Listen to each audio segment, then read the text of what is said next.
यह उस समय की बात है जब इसहाक का विवाह रिबका से हुआ, लेकिन उनके कोई भी संतान नहीं हुई थी। फिर कई सालों के बाद रिबका गर्भवती हुई। एक दिन गर्भावस्था के दौरान लड़के उसके गर्भ में आपस में लिपट के एक दूसरे को मारने लगे। तब रिबका परमेश्वर से पूछने को गई। तब परमेश्वर ने रिबका से कहा, तेरे गर्भ में 2 जातियां हैं और तेरी कोख से निकलते ही 2 राज्य के लोग अलग होंगे और बड़ा बेटा छोटे का दास होगा। जैसे जैसे समय बीतता गया, रिबका ने जुड़वा बेटों को जन्म दिया। पहले का नाम एसाव और दूसरा का याकूब रखा। एसाव शारीरिक रूप से मजबूत था और वह एक चतुर शिकारी खेलने वाला हो गया, पर याकूब विचारशील था और तंबुओं में रहा करता था। फिर एक दिन याकूब भोजन बना रहा था, तब एसाव मैदान से थका हुआ आया। तब एसाव ने याकूब से कहा, जो भोजन तू बना रहा है उसी में से मुझे कुछ खिला, क्योंकि मैं थका हुआ हूँ। याकूब ने कहा, पहले अपना पहलौठे का अधिकार आज मेरे हाथ भेज दे। तब एसाव ने कहा, देख मैं तो अभी मरने पर हूँ, सो पहलौठे के अधिकार से मेरा क्या लाभ होगा। याकूब ने कहा, मुझसे अभी शपथ खा। सो उसने उससे शपथ खाई और अपना पहलौठे का अधिकार याकूब के हाथ बेच डाला। तब याकूब ने एसाव को भोजन दिया और एसाव भोजन खाकर चला गया। यूं एसाव ने अपना पहलौठे का अधिकार तुच्छ जाना। फिर जब इसहाक बूढ़ा हो गया और उसकी आंखें धुंधली पड़ गईं, तब उसने एसाव को बुलाया और कहा, अब मैं बूढ़ा हो गया हूँ, सो अब तू अपना तरकश और धनुष आदि लेकर मैदान में जा और मेरे लिए अहेर कर ले। तब मेरी रुचि के अनुसार स्वादिष्ट भोजन बनाकर मेरे पास ले आना कि मैं उसे खाकर मरने से पहले तुझे जी भर के आशीर्वाद दूं। तब एसाव मैदान में चला गया और यह सब रिबका भी सुन रही थी। तब उसने याकूब को कहा कि मैंने तेरा पिता को तेरे भाई एसाव से यह कहते सुना कि तू मेरे लिए अहेर करके उसका स्वादिष्ट भोजन बना कि मैं उसे खाकर तुझे यहोवा के आगे मरने से पहले आशीर्वाद दूं। सो अब तू मेरी यह आज्ञा मान, मैं तेरे पिता के लिए उसकी रुचि के अनुसार स्वादिष्ट भोजन बनाऊंगी।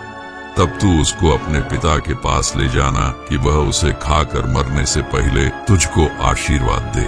तब याकूब एसाव के कपड़े पहनकर उसके पास गया और कहा कि हे पिता, मैं तेरा जेठा पुत्र एसाव हूँ, मैंने तेरी आज्ञा के अनुसार किया है, सो उठ और बैठकर मेरे अहेर में से खा कि तू जी से मुझे आशीर्वाद दे। तब इसहाक ने खाया पिया और कहा, हे मेरे पुत्र निकट आ।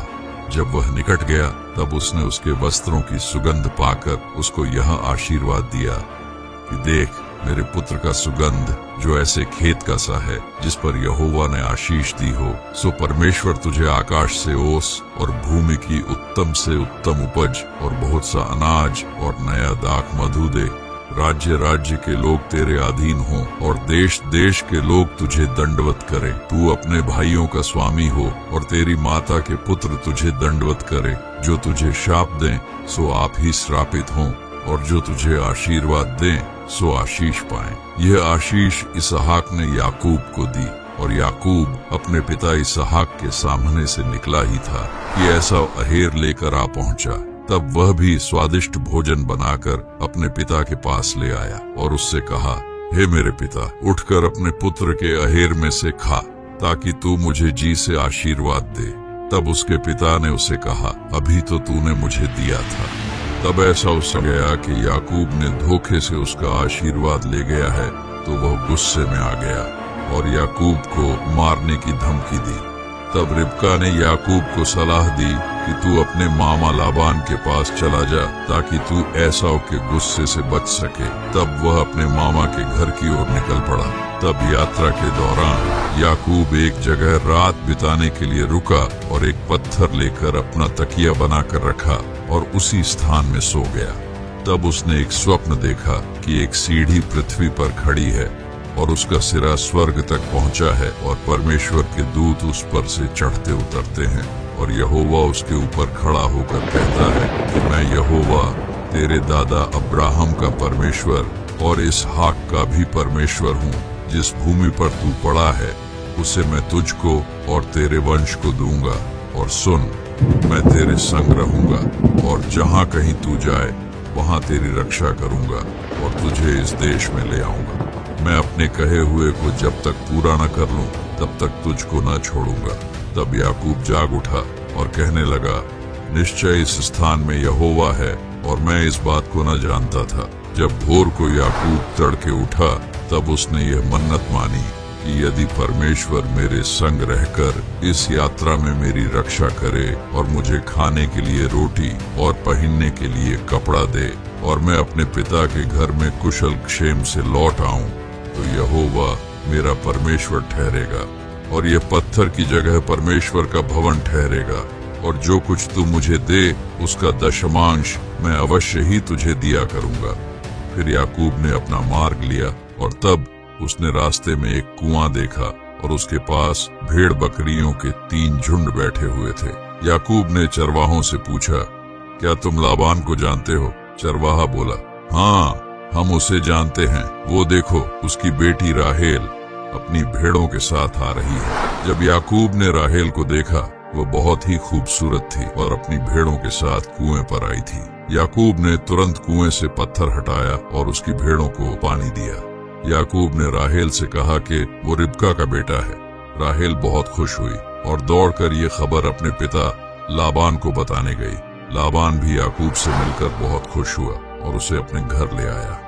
1 महीने के बाद लाबान ने याकूब से कहा कि कुटुंबी होने के कारण तुझसे मुफ्त में सेवा करवाना उचित नहीं है। इसके बदले मैं तुझे क्या दूं? याकूब की प्रीति राहेल से हो चुकी थी, इसीलिए उसने कहा, मैं राहेल के लिए 7 वर्ष तेरी सेवा करूंगा। तब लाबान ने कहा, किसी और पुरुष को देने से अच्छा है कि उसका विवाह तुझसे हो। तब याकूब ने 7 साल उसके यहाँ भेड़ों की चरवाही का काम किया, लेकिन 7 साल बाद लाबान ने उसे धोखा दिया और अपनी बड़ी बेटी लिया से उसकी शादी करवा दी। जब याकूब को इसके बारे में पता चला तो वह बहुत दुखी हुआ। तब उसने लाबान से कहा, तूने मुझसे धोखा किया है। लेकिन लाबान ने उससे कहा कि उनके समाज में ये रिवाज है कि छोटी बेटी की शादी बड़ी से पहले नहीं होती, और अगर अब भी तू राहेल से शादी करना चाहता है तो और 7 साल काम कर, तब मैं अपनी दूसरी बेटी का भी विवाह तुझसे कर दूंगा। तब याकूब फिर से राजी हो गया और 7 साल और काम किया, जिसके बाद उसने राहेल से शादी की। फिर याकूब के उसकी दोनों पत्नियों से 12 बेटे और 1 बेटी हुई। इस समय के बीच याकूब बहुत धनी हो गया था।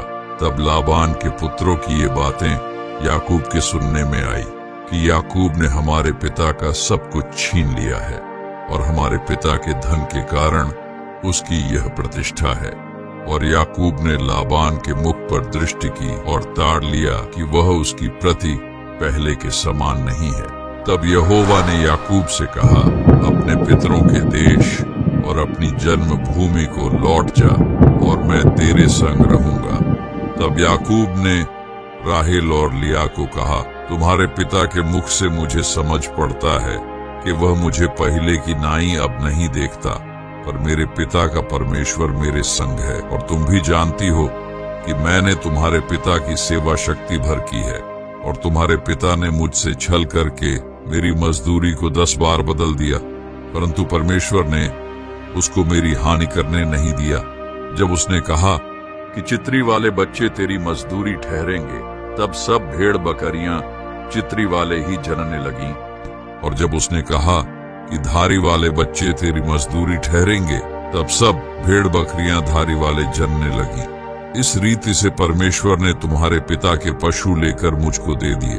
तब राहेल और लिया ने कहा, परमेश्वर ने जितना धन हमारे पिता से लेकर दिया है वह हमारा और हमारे बच्चों का है। अब जो कुछ परमेश्वर ने तुझसे कहा वही कर। तब याकूब अपने बच्चों और स्त्रियों को और जितने पशु उसे परमेश्वर ने दिए थे सब लेकर वहां से अपने पिता के घर लौट पड़ा। जब लाबान को यह बात पता चली तब उसने पीछा किया और वहां जाकर याकूब से कहा, तूने यह क्या किया कि मेरे पास से चोरी से चला आया, और तू क्यों चुपके से भाग आया और मुझसे बिना कुछ कहे मेरे पास से चोरी से चला आया? मुझे बताता, मैं तुझे आनंद के साथ मृदंग और वीणा बजवाते और गीत गवाते विदा करता। तुम लोगों की हानि करने की शक्ति मेरे हाथ में तो है, पर तुम्हारे पिता के परमेश्वर ने मुझसे बीती हुई रात में कहा, सावधान रह, याकूब से न तो भला कहना और न बुरा। तब याकूब ने लाबान को उत्तर दिया, मैं ये सोचकर डर गया था कि कहीं तू अपनी बेटियों को मुझसे छीन न ले। तब लाबान ने याकूब से कहा, ये बेटियों तो मेरी ही हैं और ये पुत्र भी मेरे ही हैं और ये भेड़ बकरियां भी मेरी ही हैं और जो कुछ तुझे दिख रहा है सब मेरा ही है। और अब मैं अपनी इन बेटियों व इनकी संतान से क्या कर सकता हूँ? तो अब तू और मैं दोनों एक वाचा बांधें और वह मेरे और तेरे बीच साक्षी ठहरी रहे। तब याकूब ने एक पत्थर लेकर उसका खंभा खड़ा किया और अपने सेवकों से कहकर पत्थरों का एक ढेर लगवाया। और लाबान ने कहा कि यह ढेर आज से मेरे और तेरे बीच साक्षी रहेगा। यदि तू मेरी बेटियों को दुख दे व उनके सिवाय और स्त्रियां ब्याह ले तो हमारे साथ कोई मनुष्य तो न रहेगा, पर देख, मेरे तेरे बीच में परमेश्वर साक्षी रहेगा। और इस खंभे को भी देख, यह खंभा इस बात के साक्षी रहे कि हानि करने की मनसा से न तो मैं इस ढेर को लांग कर तेरे पास जाऊंगा, न तू इस ढेर और इस खंभे को लांग कर मेरे पास आएगा। तब लाबान अपने लोगों को लेकर लौट गया। फिर याकूब ने मार्ग लिया और अपने दासों को उसने उन्हें यह आज्ञा दी कि मेरे प्रभु ऐसा उसे कहना कि तेरा दास याकूब तुझसे यूं कहता है कि मैं लाबान के यहाँ परदेशी होकर अब तक रहा और मेरे पास गाय बैल गधे भेड़ बकरियां और दास दासियां हैं। सो मैंने अपने प्रभु के पास इसलिए संदेशा भेजा है कि तेरे अनुग्रह की दृष्टि मुझ पर हो। तब वह दूत गए और दूत याकूब के पास लौट के कहने लगे, हम तेरे भाई एसाव के पास गए थे और वह भी तुझसे भेंट करने को 400 पुरुष संग लिए हुए चला आता है।